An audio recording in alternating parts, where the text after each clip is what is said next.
बिस्मिल्लाहिर्रहमानिर्रहीम। नाज़रीन, मुआशी हालात पाकिस्तान के इस वक्त इंतहाई अबतर हैं और अगर देखा जाए रियल स्टेट सेक्टर को तो इसके कुछ ज़्यादा ही बुरे हालात हैं। हुकूमत ने अभी वादा खिलाफ़ी करते हुए नए टैक्सेस लगाए हैं। उसके हवाले से मार्केट में जो रही कसी कोई जान थी वो भी ख़त्म हो गई है।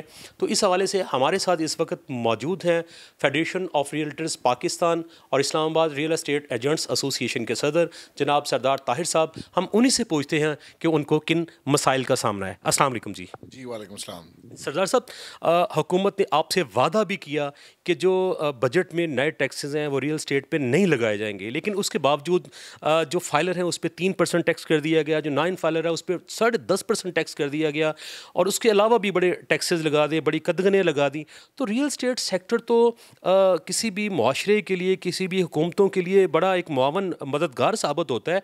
तो आपके साथ ये सौतेली माँ जैसा क्यों शुरू किया जा रहा है? Thank you very much Arshad भाई, आपका बहुत शुक्रिया। ये बड़ा इम्पोर्टेंट टॉपिक है। पिछली दफ़ा जब बजट आया तो उसमें फाइलर का जो टैक्सेस थे उनकी शरह में 1% से लेके 2% तक का इजाफा किया गया और नॉन फाइलर के लिए 5% पे कमिट किया गया था और वो क्लैरिकल मिस्टेक की वजह से 7% हो गया और फिर वो पूरा साल 7% ही चलता रहा। मेरा ख्याल वो आप की कमियां कोताहियां ही रही हैं जिसकी वजह से अब हुकूमत ने मज़ीद जो है वो टैक्सेस बढ़ा दिए हैं। देखिए जी, उसमें ये था कि हमें प्रॉमिस किया गया था कि हम इसको पहले सेशन में ही हम इसको, एक चूँकि ये गलती है। प्रॉमिस तो अब भी किया गया था ना कि अभी बजट में उन्होंने आपसे प्रॉमिस किया था कि हम टैक्सेस नहीं बढ़ाएंगे, लेकिन बजट आने के बाद उन्होंने फिर टैक्सेस बढ़ा दिए। अब 10.5% पे नॉन फाइलर को ले गए और फाइलर को 3% पे ले गए।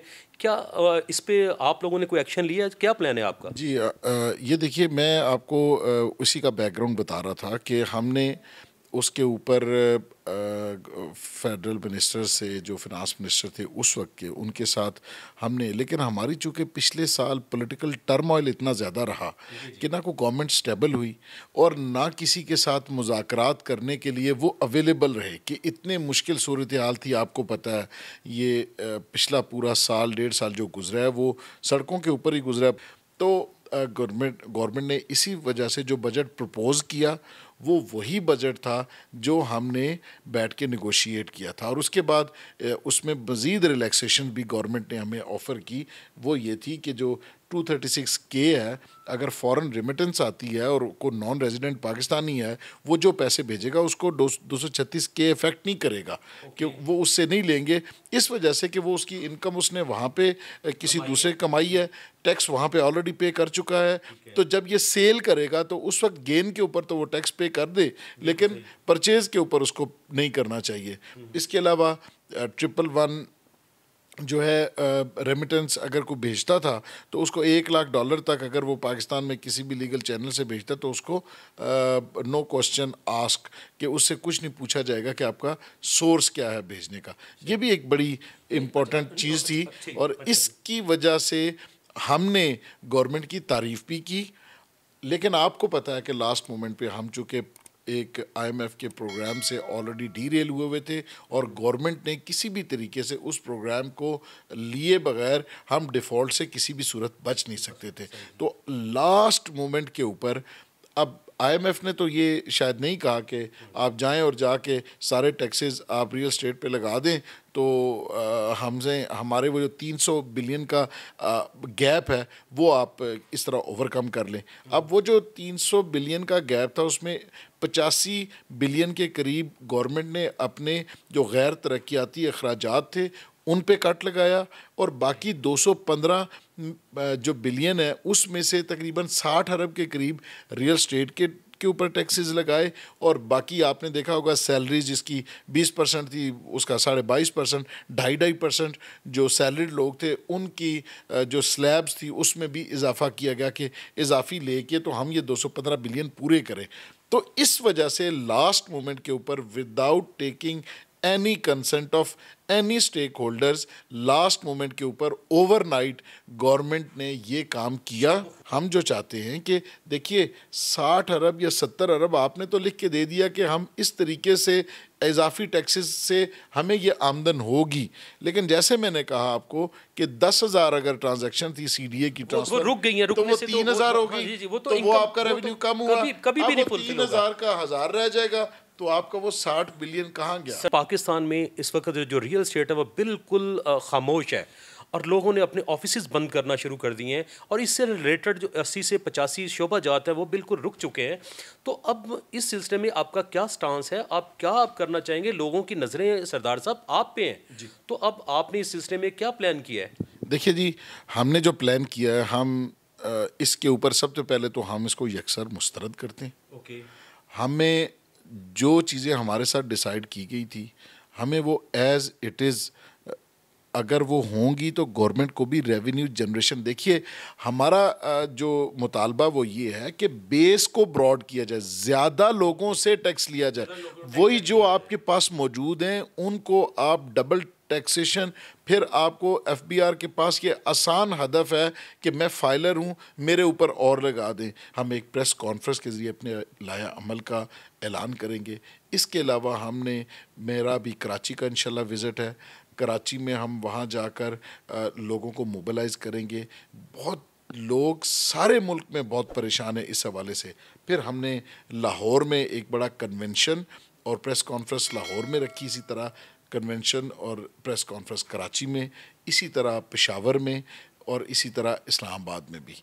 तो हम लोगों को मोबिलाइज़ करके एक एजेंडे के ऊपर एक समत में इंशाल्लाह मेहनत करेंगे और गवर्नमेंट को हम कन्विंस करेंगे कि ये अगर आप 60 अरब आपको चाहिए तो हम आपको 120 अरब का फार्मूला देंगे। आप हमारे साथ बैठ के बात करें और हमारी चीज़ों को, चूँकि हम समझते हैं कि रियल एस्टेट में आप देखिए, इस दफ़ा जो वैल्यूएशन टेबल रिवाइज़ करना था वो हमने बैठ के ख़ुद रिवाइज़ किया और 15 से 20% तक प्राइसेस वैल्यूएशन में हमने रेज़ वो खुद करवाया। आपने करवा, उन्होंने, हुकूमत ने आपसे करवा भी ली, लेकिन उसके बावजूद टैक्स भी लग गया आप पे। देखिए, हमने वो इस वजह से किया कि अगर मार्केट का और जो एफबीआर वैल्यू है उसका बहुत ज़्यादा फ़र्क पड़ता है तो फिर आपका जो वाइट मनी है वो भी ब्लैक हो जाता है।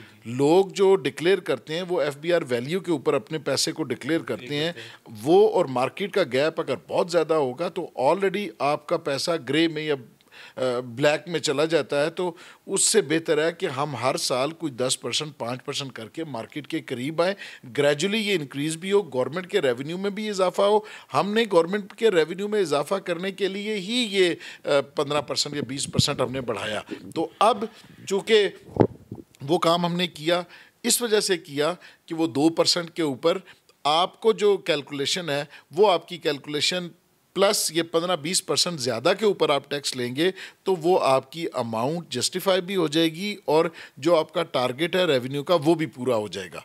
तो अब चूँकि गवर्नमेंट एक बिल्कुल ये नया सिनेरियो आ गया है, इस सिनेरियो में हमने मुल्क गिर तहरीक का जो एहतजाजी तहरीक है उसके लिए हमने प्लान किया है, जिसका बाकायदा ऐलान हम अपनी प्रेस कॉन्फ्रेंस में इंशाल्लाह नेक्स्ट वीक में करेंगे। सर, मैं अपने तमाम मेंबरान को ये मैसेज देना चाहता हूँ कि आप अपनी सफ़ों में इत्तेहाद बरकरार रखें, मोबिलाइज़ करना है, हमने एक दूसरे को मोटिवेट करना है और जिस वक्त तक आप बाहर निकल के पीसफुल डेमॉन्स्ट्रेशन के ज़रिए अपना मौक़िफ़ बयान नहीं करेंगे, आपके न पजीराई मिलेगी आपके बयानिए को और ना ही आप किसी को कन्विंस करने में कामयाब होंगे। तो लिहाजा हम पूरे पाकिस्तान में जाएंगे, सब लोगों को हमारे साथ मिल के इस जद्दोजहद में शामिल होना है और हमने अपना जो गोल है इकनॉमिक रिवाइवल का और इंडस्ट्री की बहाली का और जो महरूम तबकात हैं